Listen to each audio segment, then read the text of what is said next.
I will be responding to the negative claims in our workability and the disadvantages that our plan proposes.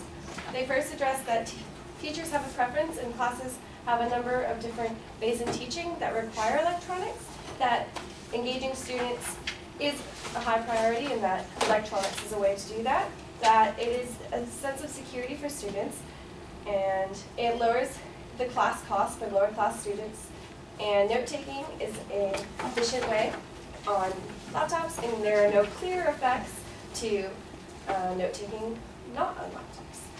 To start, I will bring up the inconsistency in policies, that there is not a right, teachers do not have the right to use electronics. It's not a given right, and if they want to use electronics, that is up to their choice, but under our ban, we will not be letting it. However, that does not mean they will be able to use electronic systems provided when necessary. So in classes that require them, such as labs, they will have the access that they need. According to Earl Robert of The Atlantic, a former teacher, teaching is a human experience. Technology is a distraction. When we need literacy, numeracy, and the way to dishumanize, we need to create a more personal experience. If you want people to engage, make it engaging, but that does not require electronics.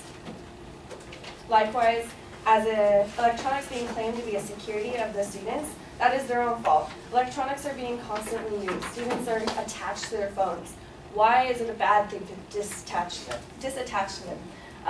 One problem that, according to the negative effects of using technology in the classroom today by the classroom, one problem that many classroom teachers face is that students often use computers primarily for games.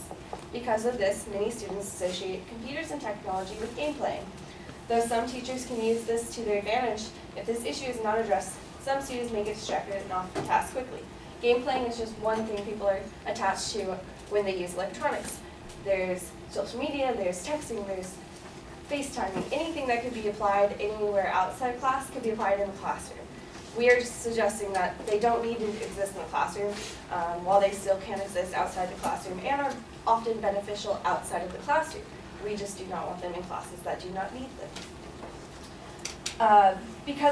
Likewise, because the internet is, according to Chessell Township Schools electronic resource policy, because the internet is a constantly changing environment, it is impossible to predict with certainty with what information users may locate. It is essential for each user of the internet to recognize his or her responsibility as vast services, sites, systems, and people.